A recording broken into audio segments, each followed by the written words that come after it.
good morning, afternoon, evening, wherever you are in the world, and whenever you may watch this video.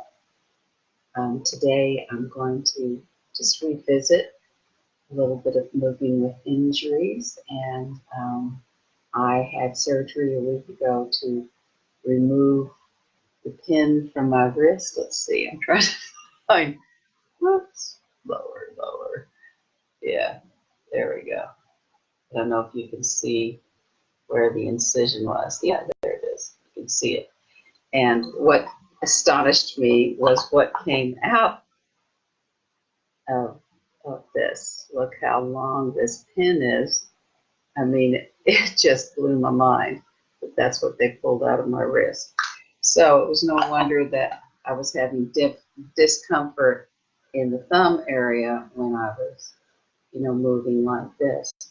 And the wrist was splinted, which seemed overkill to me, and I was given pain meds, which I didn't need, which was overkill to me. So um, it was an interesting experience, I have to say. So now, hopefully, I'm on to a next stage of healing in this wrist. And you, of course, may have your own share of injuries or places in the body where you're less comfortable because attention pattern or whatever it might be. So we will move a bit around all of this today. But I will tell you a story about when I was a student and I was in a course at Bellevue Psychiatric, and somehow I was with quite a few students and we were doing a dance movement therapy group with Deborah McCall, and we were playing sort of a Red Rover game, and I remember somebody approached me and I had a reaction because I had a fracture, I think when I was 7 years old in that wrist, and I was like, whoa. So I had this very strong response and needed to withdraw a little bit from the circle, and well, it wasn't a circle at that stage, but from the experiential, and it was interesting to watch client responses. So there was some apology for somebody that had nothing to do with anything. So clearly this was his story, and it was really interesting to watch, but it reminds me of how our bodies carry memories, and they carry memories of those wounded places. So it's really important to find safe ways to let yourself explore those places. And again, I want to say that this is just a little exploration. It's not meant to be therapy. You can seek out a dance movement therapist. There's many ways that I can direct you if you are interested in your area. And and maybe you need support if something comes up as we move today, but this is just meant to be a little exploration to open a little door into, where you might be with an injury. So today you're free to explore your own injury or past injury or discomfort in the body, or you can just follow along with me as I play more into this wrist that's been my area of wounding. So I'm just going to move a little away from the camera and I'll speak loud enough so that you can perhaps hear me. So, after the plaster cast came off, I played with my range. So there's, movements like this, and then later I was doing movements like that. And that's where the thumb would feel like, oh my gosh. So I'm sure I was pushing up against that. I mean, there's still some stiffness in there, but it doesn't feel nearly the intensity that it did. So some of what I like to do is use both hands, to explore the range. And then there's also, this way of getting into the wrist. And, there's still some problem or lack of mobility on this side. So anyway, those are some of the ways that I have started to explore finding more movement in the wrist. And I don't even know if in the videos in the last couple of months, if you have even looked at my wrist and said, oh, there's, you know, a smaller range of movement. So maybe I'm pretty good at covering that up. And I go swimming to try to help it. So in this case, for me, with the plaster off, and it might be an injury that you have, is that, you know, you can really slow the movement down and just see how much range you have as you try to move that wrist. And also I'm moving the shoulder and the elbow some. Where's the edge of it? Where's the edge of the stretch? Now one of the things I like to do, or I have been doing since I got the plaster off, is swimming. And there's a movement called the finger drag. And so I go slow and I drag my fingers like this. The idea is it's really meant to be a lifting your elbow movement. But for me in the swimming pool, you know, I know I'm putting pressure into the water. So I know that kind of resistance work or resistance activity is good for me. So, you know, that is a really useful way. And I'm sure now that I'm being creative and on the spot, I could get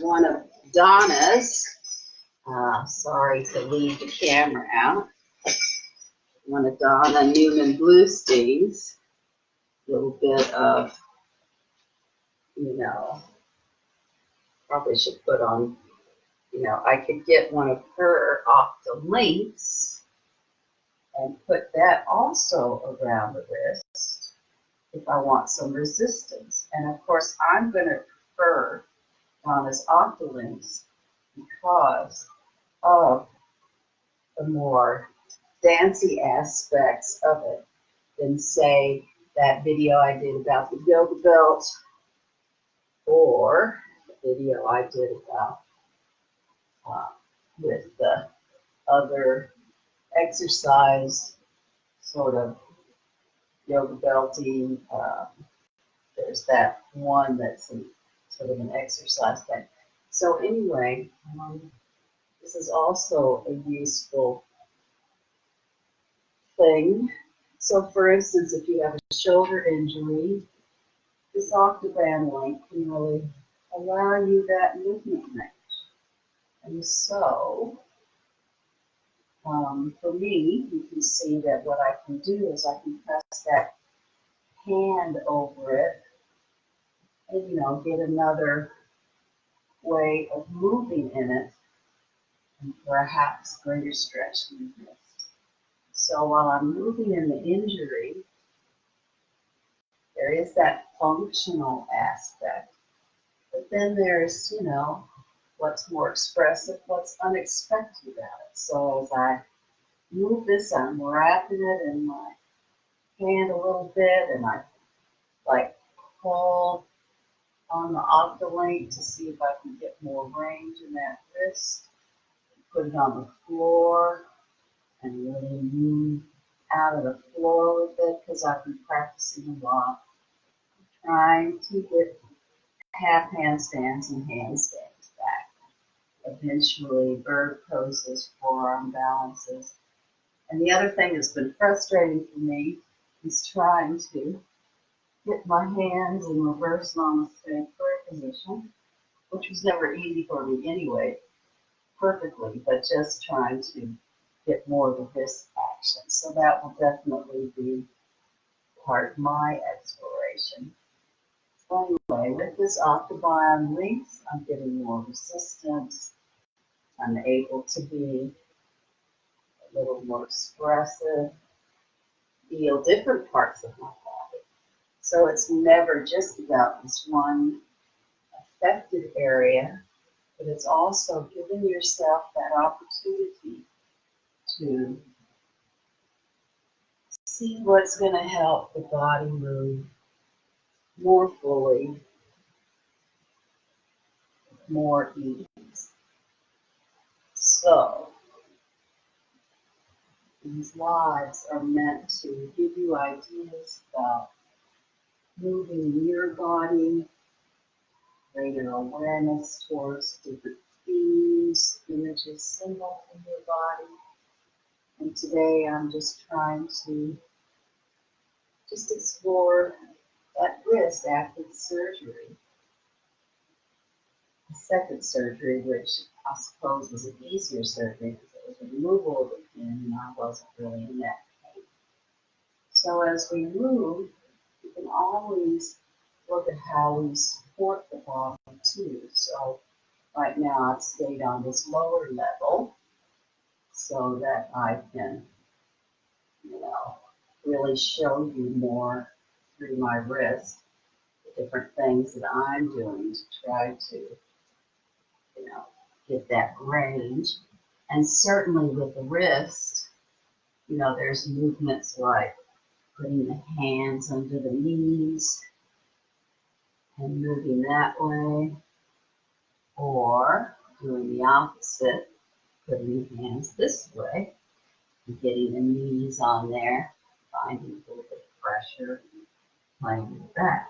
So, and when I do this for me, is that I can get a little more subtle movement in that rotation in the wrist. So these are nice for me. And again, you're free to explore your area that's discomfort, or you can explore with me things that I'm playing with in the wrist. So I'm liking, bringing the wrist down to the floor, to find ways to stretch that. But then, of course, I can also come up to standing and really use my whole body to explore. Getting, more wrist stretch. Starting to include the rest of my body, getting a bit of flow, bringing the spine in a little bit. So any place that you might have an injury, you can start to bring the spine in. And of course, if it's a problem in the back, you might be like we were earlier on hands and knees exploring it, or you might just do the movement in the part of the spine that feels comfortable. So always give yourself that space in the comfortable range. And if you're feeling warmed up in the comfortable range, you can take on a place that's less comfortable. So once you are comfortably moving, bringing some flow, bringing some rhythm into your body, you can begin to really explore that place that's less comfortable for you. And for me, it's this wrist that I'm trying to rehab. And so I might try different ways of moving it, different angles, using different body parts to move it. Bring it around. So there's so many ways to move with what we have. I'm knotting myself up and then unknotting myself. So that's another useful image with a place that's not so comfortable. We can get ourselves all knotted up in wherever that discomfort is. And then how do we, and this is kind of good, it's like I'm getting a bit of a massage through my wrist as I roll up my calf muscle. But you can get into this knotting and then you find, well, what movements do I need? And again, I can be standing on my hands here, to unknot from this pose. And this is when you can just play with whatever works for you. So right now, for me, I'm really enjoying using this link as a way to almost like a slingshot for me of really using the right arm to really pull through the wrist. And maybe I can even pull it. Yeah, here's another way, is I can even pull it this way, so back towards myself, in different angles. And so that's another way for me to work and revisit that area of my body that I'm trying to get as much movement range in, as much expressive range in, and do a lot of movements I was doing pre-injury. And I know from this experience how difficult it is to be patient about these things. So I can relate to those moments of frustration. So what I want to share with you is that no matter what's going on in your body, you can always bring it into dance. Even if we have to move down to, just moving the face. Sometimes we have clients that we're just moving our face, maybe our head and neck with, or maybe it's just fingers and hands. So sometimes the dance has very little movement range or body part participation. But this is part of the dance. And just allowing ourselves to find those places. Well, I should use the wrists. I'm struggling to do that little dance.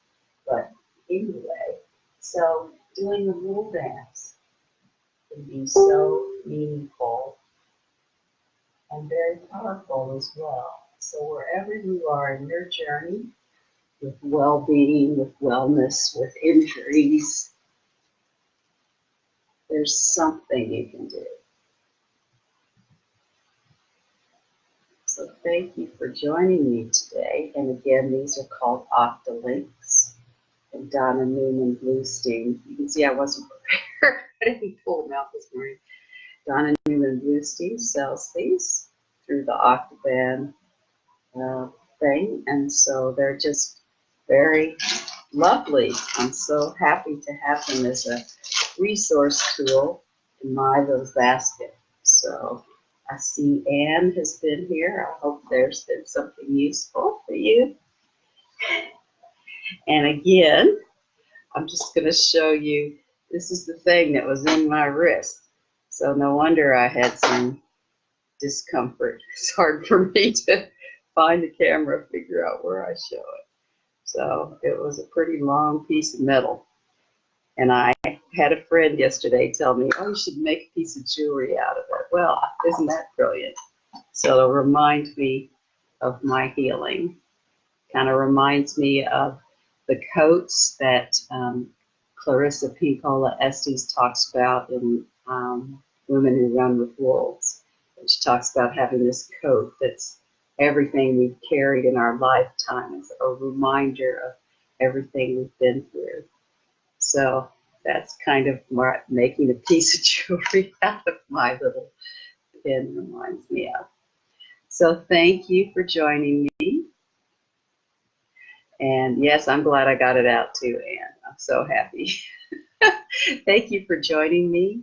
Have a beautiful morning, afternoon, day, evening, wherever you are in your life time of the day. And I'll come live to you sometime next week. Many blessings.